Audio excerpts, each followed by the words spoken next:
ওকে, তো আমি ভিডিও বানাচ্ছিলাম, কেটে গেছে। তো আবার শুরু করতেছি। তো আমরা রাজপুত্রা মডেল কলেজ এর আমরা বিষয়দায় বিবরণী, আর্থিক অবস্থা বিবরণী এবং মালিকানা পরিবর্তনের বিবরণীটা আমরা করব, ঠিক আছে? তো আমরা নিট বিক্রয় বের করার চেষ্টা করতেছিলাম, আমাদের ভিডিও মাঝখান দিয়ে কেটে গেল। তো আমরা এখানে বিক্রয় ছিল, বিক্রয় থেকে আমরা বাটাটা বাদ দেবো এবং এখানে আমাদের সমন্বয়ে অলিখিত বিক্রয় ছিল, সেটা আমরা যোগ করব, ঠিক আছে? তো হ্যাঁ, তো আমরা বাদ দেবো যে ফেরত, সরি বাট্টাটা আমরা বাদ দেবো। তো আমরা অ্যামাউন্টগুলো লিখি। প্রথম আমাদের বিক্রয় ছিল যে এখানে কত, চলো আমরা দেখি। বিক্রয় ছিল আমাদের এখানে, বিক্রয় সবসময় ক্রেডিট হয় 2,20,000 টাকা। তাহলে এখানে আমরা লিখবো বিক্রয় ছিল আমাদের 2,20,000 টাকা, ঠিক আছে? তারপরে অলিখিত বিক্রয় সমন্বয় ছিল, সেটা হচ্ছে 50,000 টাকা। ওকে, এরপর আমরা কি করব, বাট্টাটা বাদ দেবো। যে আমাদের এখানে বিক্রয় বাট্টা কত ছিল, চলো দেখি। বিক্রয় বাট্টা, ইয়াস, আমাদের লস, সেটা হচ্ছে যে কত, 25,200। তাহলে 25,200 আমরা বাদ দেব, ঠিক আছে? তো আমরা এখন ক্যালকুলেটর ইউজ করব।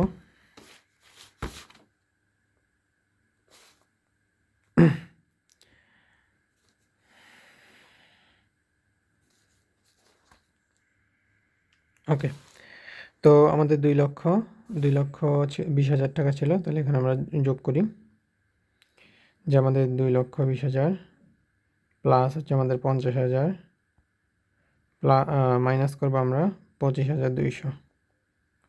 একটু মনোযোগ দিয়ে দেখি। তাহলে আমাদের আসছে 2,40,800। ওকে, তো আমরা এখানে লিখবো যে আমাদের 2,40,800।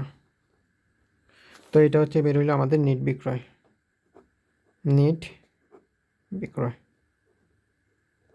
ওকে, তো নিট বিক্রয় বের করলাম। এবার আমরা কী করবো, বিক্রিত পণ্যের ব্যয় বাদ দিব। বিক্রিত পণ্যের ব্যয়, বিক্রিত পণ্যের বাদ দিব। বিক্রিত পণ্যের ব্যয় সূত্র আমরা জানি যে প্রারম্ভিক মজুত পণ্য যোগ নিট ক্রয় বাদ সমাপনী মজুত পণ্য, ঠিক আছে? তো চলো আমরা খুঁজি। আমরা প্রারম্ভিক মজুত পণ্য, আমাদের প্রারম্ভিক মজুত পণ্য কোথায় দেওয়া আছে? তো তো আমাদের প্রারম্ভিক মজুত পণ্য এখানে দেওয়া আছে 30,000 টাকা। তো আমরা লিখি প্রারম্ভিক মজুত পণ্য, প্রারম্ভিক মজুদ পণ্য। তো আপনারা কি করেন, বই এবং খাতা নিয়ে লেখার চেষ্টা করেন যেন আপনাদেরও আয়ত্ত হয়ে যায়, ঠিক আছে? তো প্রারম্ভিক মজুত পণ্য আমাদের ছিল 30,000 টাকা। তো আমরা একটু দেখবো যে এখানে আমাদের কোনো কাজ আছে কিনা প্রারম্ভিক মজুত পণ্যের সাথে। যদি কাজ থাকে তাহলে আমরা সেটা করতে হবে, আর কাজ না থাকলে আমাদের করার দরকার নেই। ওকে, তো মজুত পণ্য সম্পর্কে এখানে কিছুই বলেনি, তো আমরা লিখে দেবো সরাসরি সেকেন্ড ঘরে, সেটা হচ্ছে 30,000 টাকা প্রারম্ভিক মজুত পণ্য। তো এবার আমরা নিট ক্রয় বের করবো। নিট ক্রয় বের করার জন্য আমাদের এখানে পণ্য ক্রয় দেওয়া আছে। পণ্য ক্রয় বলছে 75,000 টাকা। তো সরি, আমি বাট্টাটা ভুল লিখছি, না, নগদ তহবিলে টাকাটা 25,200 লিখে ফেলছি, সরি, এক্সট্রিমলি সরি। এখানে আমাদের বাট্টাটা হবে ডেবিট পাশে, এটা 3,000 টাকা। সরি ফর দ্য মিস্টেক, এখানে আমাদের হবে যে 3,000 টাকা। তাহলে আমাদের অ্যামাউন্টটা হবে যে 70 থেকে 3 গেলে আর হচ্ছে 2,67,000। Yes, okay, sorry for the inconvenience. তো এখন আমরা নিট ক্রয় বের করব। নিট ক্রয় বের করার জন্য ক্রয় আছে 75,000 টাকা। বাট্টা ক্রয় করলে বাট্টা দেয় লাভ হয়, তাহলে সেটা হচ্ছে আমাদের কত, 1,000 টাকা। তাহলে বাদ দিতে হবে। আর দেখি আমাদের এখানে কিছু আছে কিনা, ফেরত বা আদার্স কিছু, না। তারপর আমরা এখন সমন্বয়ে দেখব যে আমাদের পণ্য সম্পর্কে কিছু বলছে কিনা বা ক্রয় সম্পর্কে কিছু বলছে কিনা। যদি থাকে লিখবো, আদারওয়াইজ লেখার দরকার নেই। ওকে, তো কিছুই বলেনি, ফাইন। তাহলে আমরা কি করব, প্রথমে আমরা লিখব ক্রয়। নিট ক্রয় বের করার জন্য ক্রয় ছিল আমাদের 75,000 টাকা। এর থেকে আমরা কি করব, বাট্টাটা বাদ দিব। তো এখানে আমাদের বাট্টাটা ছিল কত, 1,000 টাকা। বাদ দিলে আমাদের নিট ক্রয়টা বেরোবে, সেটা হচ্ছে আমাদের 74,000 টাকা। এরপর আমরা যোগ করব ক্রয় সংক্রান্ত খরচ। ক্রয় সংক্রান্ত খরচ আমাদের এখানে কোনটা কোনটা আছে আমরা একটু দেখি। ক্রয় সংক্রান্ত খরচ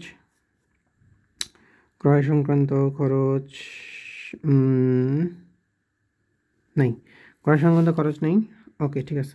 তাহলে ক্রয় সংক্রান্ত খরচ নেই, আমরা কী করবো, এটা যোগ করব যে 30,000 এবং 74,000 যোগ করলে হচ্ছে যে আমাদের 4, আর এখানে হচ্ছে 11, 1,14,000। এখান থেকে আমরা সমাপনী মজুত পণ্যটা বাদ দেবো, তাহলে আমাদের বিক্রিত পণ্যের ব্যয়টা বেরোবে, ঠিক আছে?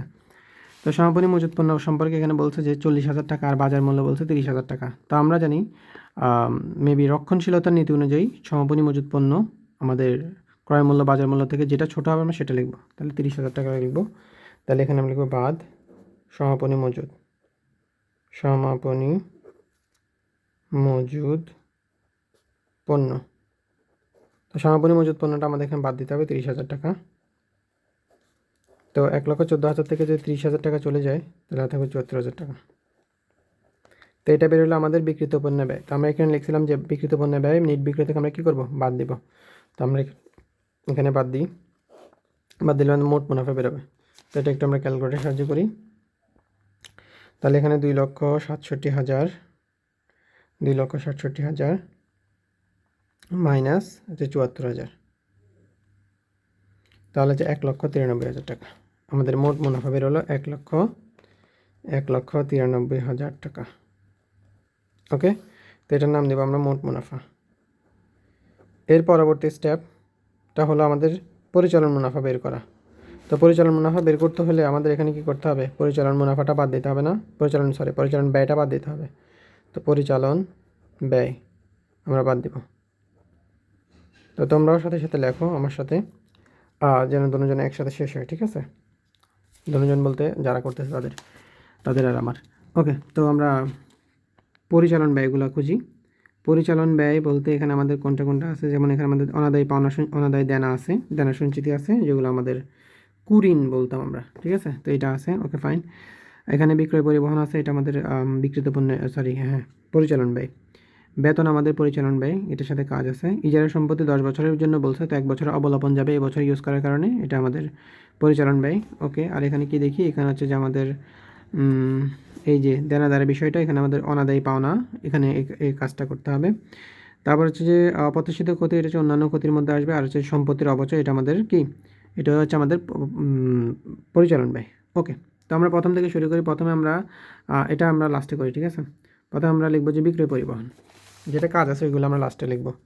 প্রথমে লিখব বিক্রয় পরিবহন, বিক্রয় পরিবহন। তো বিক্রয় পরিবহন অ্যামাউন্টটা আমাদের ছিল যে এখানে কত, 3,000 টাকা। তো আমরা লিখি এখানে কাজ থাকলে আমরা ফার্স্ট কলামে লিখবো, আর কাজ না থাকলে আমরা সেকেন্ড কলামে লিখবো, ঠিক আছে? তারপর হচ্ছে বেতন।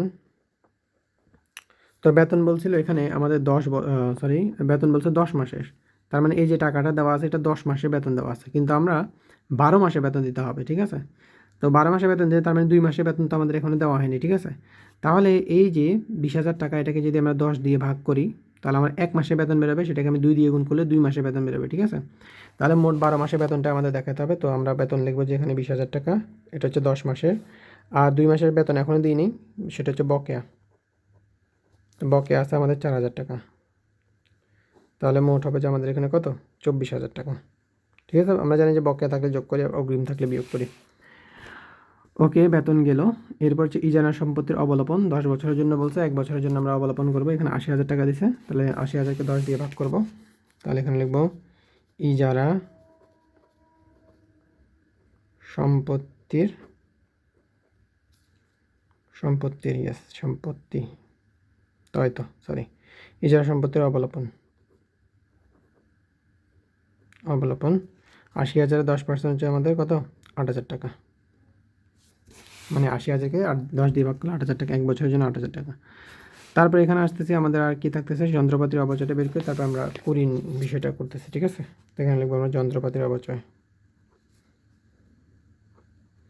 যন্ত্রপাতির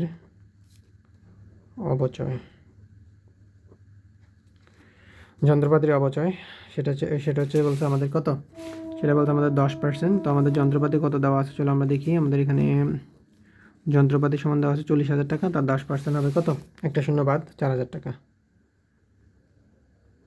তো এই পর্যন্ত হচ্ছে যে আমাদের পরিচালন ব্যয়। এখন আমরা কুঋণ বিষয়টা করব। তো এখানে আমি একটু শর্ট করে লিখে দিই। কুঋণ বিষয়টা হচ্ছে যে যেমন মনে করো পুরাতন অনাদায়ী পাওনা, আগে সেটাকে কুঋণ বলা হয়তো, বর্তমানে সেটাকে আমাদের অনাদায়ী পাওনা বলা হয়, ঠিক আছে? অনাদায়ী, আমরা একটু শর্ট করে লিখি, অনাদায়ী পাওনা।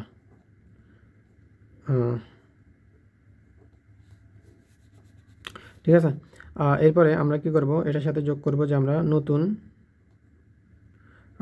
অনাদায়ী পাওনা, এটার সাথে আমরা যোগ করব যে নতুন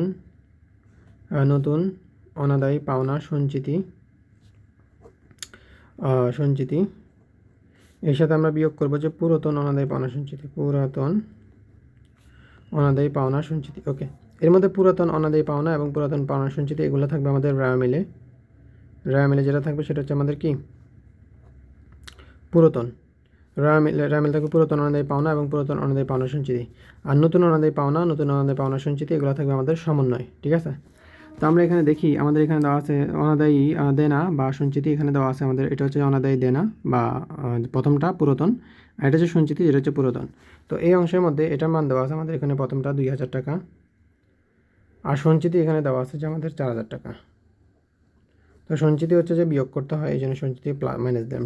ঠিক আছে, তারপরে এখানে দেখো এখানে বলছে যে দেনাদার থেকে 3000 টাকা আদায় করতে পারবো না, আদায়যোগ্য নয়। তাহলে দেনাদার থেকে 3000 টাকা আদায় করতে পারবো না। সমন্বয় বলছে এই দুইটা সমন্বয় থাকবে, বলছিলাম যে এই দুইটা কোথায় থাকবে সমন্বয়। 3000 টাকা আদায় করতে পারবো না, তাহলে নতুন নতুন অনাদায়ী পাওনা হচ্ছে যে কত 3000। ওকে, সঞ্চিতিটা কীভাবে বের করে এবার, নতুন অনাদায়ী পাওনা সঞ্চিতিটা কীভাবে বের করে, এটা বের করে যে প্রথমে আমাদের কী করতে হবে, নিট দেনাদার বের করতে হবে। তো নিট দেনাদার বের করার জন্য প্রথমে আমরা এখানে দেখি আমাদের দেনাদার কত দেওয়া আছে, দেনাদার দেওয়া আছে 50,000। ঠিক আছে, দেনাদার আছে এখানে 50,000।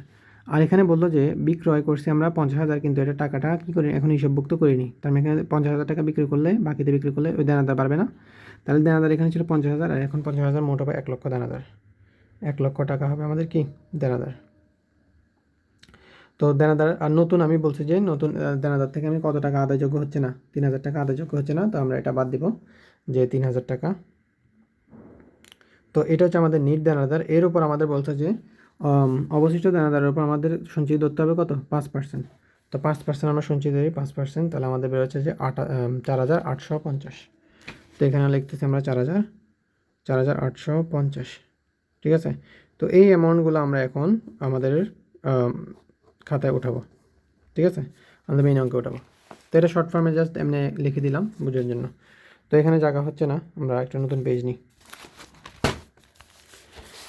তো এখানে আমরা লিখি, তাহলে আমাদের কী কী ছিল চলো আমরা দেখি। আমাদের হচ্ছে প্রথমে হচ্ছে যে অনাদায়ী দেনা, এটা হচ্ছে পুরাতন অনাদায়ী দেনা, যেটা আমাদের রায় মিলে দেওয়া ছিল সেটা ছিল 2000 টাকা। তো যেহেতু এটা কাজ আছে আমরা 2000 টাকা লিখব, যোগ নতুন অনাদায়ী দেনা হচ্ছে যে আমাদের 3000 টাকা, বিয়োগ আবার যোগ নতুন, আমি ডট ডট দিচ্ছি তাড়াতাড়ি হওয়ার জন্য, তোমরা একটু ডট ডটগুলো অ্যাভয়েড করবা, লিখতে হবে তোমাদেরকে। অনাদায়ী দেনা সঞ্চিতি যেটা বেরিয়েছিল আমাদের 4850। হ্যাঁ, মাইনাস করবো আমরা পুরাতন অনাদায়ী দেনা সঞ্চিতি। ওকে, যেটা আমাদের এখানে ছিল যে কত এই তো 4000 টাকা। ঠিক আছে,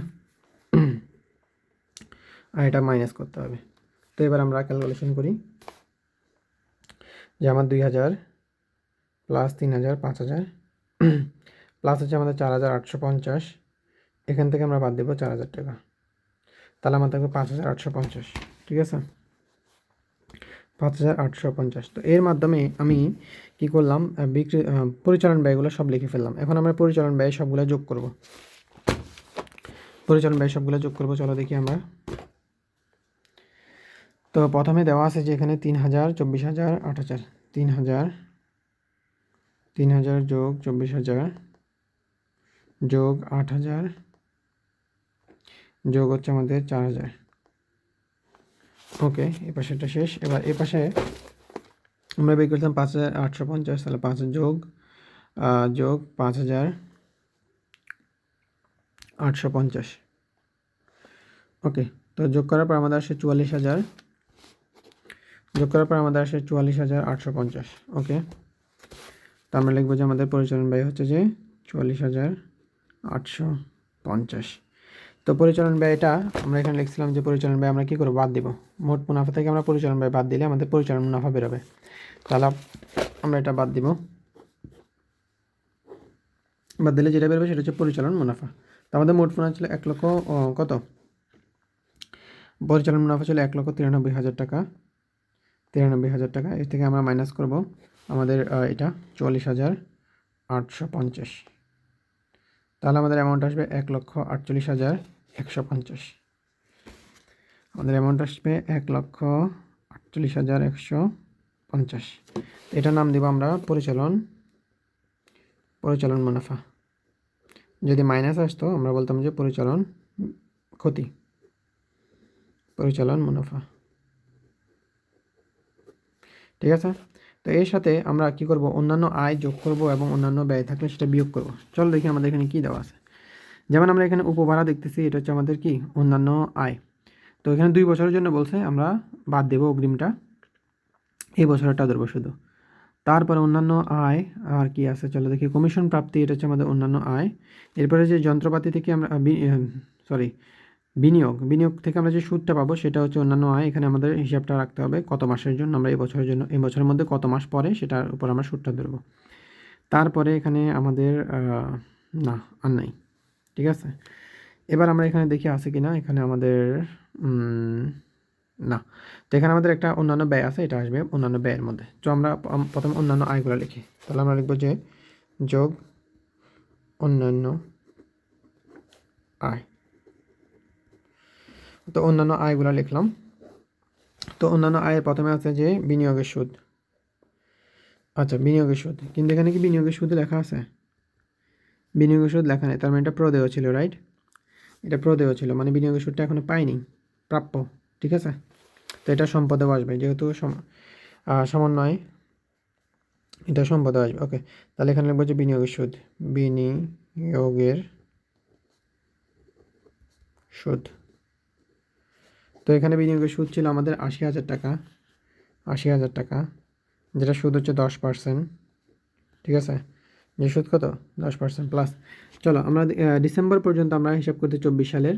তার মানে হচ্ছে যে আমরা জানুয়ারি থেকে ডিসেম্বর পর্যন্ত 1 বছর হিসাব করতেছি, কিন্তু এখানে হচ্ছে যে জুলাই থেকে শুরু হয়েছে, মানে 7 মাস থেকে শুরু হয়েছে। তো আমরা গুনবো 7, 8, 9, 10, 11, 12, তার মানে 6 মাসের 6 মাস পরে বিনিয়োগ করা হয়েছে। তো বাকি 6 মাসে আমরা সুদ পাবো, এখানে পুরো বছরে পাবো না। ঠিক আছে, তো আমরা 6 মাসের সুদ পাবো। তো আমরা লিখবো যে 6 দিয়ে গুণ করবো এবং 12 দিয়ে কী করবো, ভাগ করবো। 12 দিয়ে গুণ করলে 1 মাসেরটা বেরোবে, 6 দিয়ে গুণ করলে 6 মাসেরটা বেরোবে।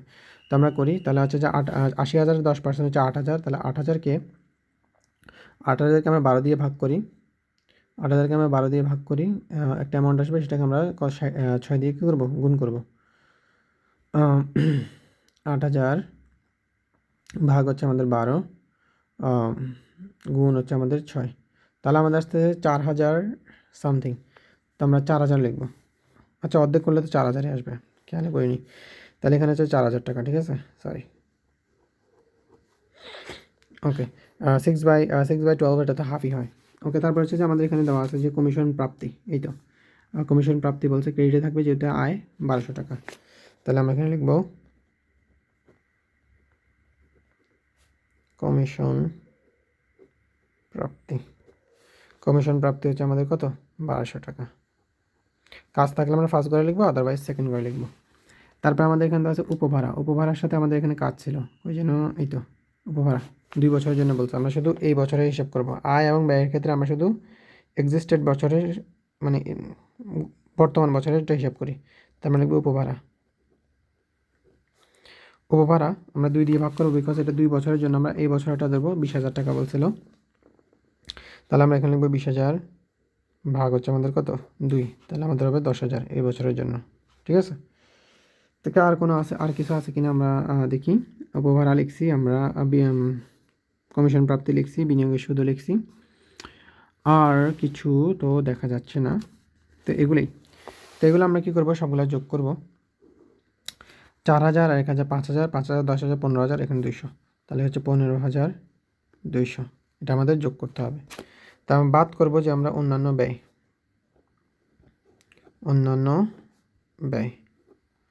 তো অন্যান্য ব্যয় বাদ করবো। অন্যান্য ব্যয়ের মধ্যে আমাদের জাস্ট একটাই জিনিস ছিল, যে অপ্রত্যাশিত ক্ষতি, সেটা হচ্ছে যে কত, 1,200 টাকা। ওকে, আর কিছু আছে কি না আমাদের দেখতে হবে। যে ঋণ নিলে ঋণের সুদ দিতে হয় না, নাই,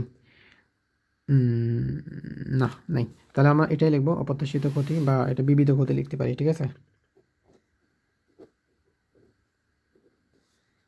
বিবিধ, এভাবে মনে হয় বানানটা, বিবিধ ক্ষতি। তো বিবিধ ক্ষতির অ্যামাউন্ট হচ্ছে আমাদের কত 1200 টাকা। যেহেতু একটাই আর নাই, তাহলে আমরা সরাসরি লাস্ট কলামে লিখে ফেলবো যে 1200 টাকা। ওকে, তো চলো এখন আমাদের ক্যালকুলেশন করতে হবে। তো ক্যালকুলেশন হলো, আমরা প্রথমে 1 লক্ষ, আমাদের ছিল 1,48,150 টাকা, সেটার সাথে আমরা যোগ করব 15,200 আর মাইনাস করবো আমরা 1200। তাহলে আমাদের অ্যামাউন্ট আসবে 1,62,150। এই 1,62,150 হচ্ছে আমাদের আনসার। 1,62,150 এটা হচ্ছে আমাদের আনসার। এটার নাম হচ্ছে আমাদের নিট মুনাফা।